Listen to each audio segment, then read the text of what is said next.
అందరికీ నమస్కారం. కథ కథనం స్టోరీస్ ఆఫ్ ద సోల్ కి స్వాగతం, సుస్వాగతం. యా దేవీ సర్వభూతేషు దయా రూపేణ సంస్థితా నమస్తస్యై నమస్తస్యై నమస్తస్యై నమో నమః. యా దేవీ సర్వభూతేషు శ్రద్ధా రూపేణ సంస్థితా నమస్తస్యై నమస్తస్యై నమస్తస్యై నమో నమః. యా దేవీ సర్వభూతేషు శాంతి రూపేణ సంస్థితా నమస్తస్యై నమస్తస్యై నమస్తస్యై నమో నమః. యా దేవీ సర్వభూతేషు బుద్ధి రూపేణ సంస్థితా నమస్తస్యై నమస్తస్యై నమస్తస్యై నమో నమః. యా దేవీ సర్వభూతేషు మాతృరూపేణ సంస్థితా నమస్తస్యై నమస్తస్యై నమస్తస్యై నమో నమః. యా దేవీ సర్వభూతేషు శక్తి రూపేణ సంస్థితా నమస్తస్యై నమస్తస్యై నమస్తస్యై నమో నమః. ఇవాళ 6వ స్వరూపం కాత్యాయనీదేవి. పూర్వకాలంలో కతుడు అనే ఒక మహర్షి ఉండేవాడు.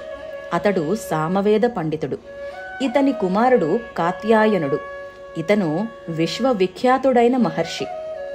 ఇక రంభుడనే రాక్షసుడికి పుట్టినవాడు మహిషాసురుడు. ఇతను బ్రహ్మ వరం వల్ల దేవతలను అనేక రకాలుగా బాధించేవాడు. అతని చేతిలో ఓడిపోయిన దేవతలు త్రిమూర్తులు అంటే బ్రహ్మ, విష్ణు, మహేశ్వరులను ప్రార్థించారు. త్రిమూర్తుల సలహా మీదకు దేవతలంతా వారి వారి తేజస్సులతో ఒక స్త్రీమూర్తిని సృష్టించారు. ఆమె మహిషాసురమర్ధిని. అది విని మొదట ఆరాధించినవాడు కాత్యాయనుడు.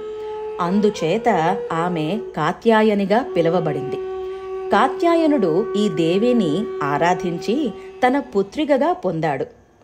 ఆశ్వీయుజ శుద్ధ సప్తమి, అష్టమి, నవమి 3 రోజుల్లో కాత్యాయనుడిచే పూజించబడి ఈ దేవి దశమి నాడు మహిషాసురుణ్ణి వధించింది. ఈమె చతుర్భుజములతో ఖడ్గము, పద్మము, వరద, అభయ ముద్రలు ధరించి ఉంటుంది. సింహవాహిని కూడా. ఈ దేవి అభీష్ట ఫలప్రదాయిని, భక్తవశంకరి. ఈమెను ఆరాధించిన వారు శత్రువులను తేలికగా జయించగలరు. అలాగే జ్ఞాన సంపన్నులవుతారు కూడా. ఇక మహిషాసుర వధ ఘట్టానికి వస్తే, ఇన్నిసార్లు ఓటమి తట్టుకోలేని మహిషాసురుడు తానే యుద్ధరంగంలోకి మహిష రూపం అంటే గేద రూపంలో వచ్చాడు. అతని నాసికల నుండి గర్జనలు వినిపించాయి. కాళ్ల బలంతో భూమి కంపించింది. కోపంతో దేవిని ఢీకొట్టడానికి దూసుకొచ్చాడు. కాని కాత్యాయని అమ్మవారు తన త్రిశూలంతో అతన్ని గాయపరిచి వెనక్కి నెట్టింది. అతను మళ్లీ మళ్లీ దాడి చేశాడు. కాని అమ్మ ధీటుగా ఎదుర్కొన్నది. ఆ రోజు రాత్రి వరకు యుద్ధం జరుగుతూనే ఉంది. మహిషాసురుడు మరింత కోపంతో తన రూపాలు మార్చి మార్చి మహిషంలా ఒకసారి, సింహంలా ఒకసారి, ఏనుగులా మరొకసారి దాడి చేసినా అమ్మ ప్రతి రూపాన్ని మట్టుపట్టించింది. ఇలా 6వ రోజు ముగిసింది.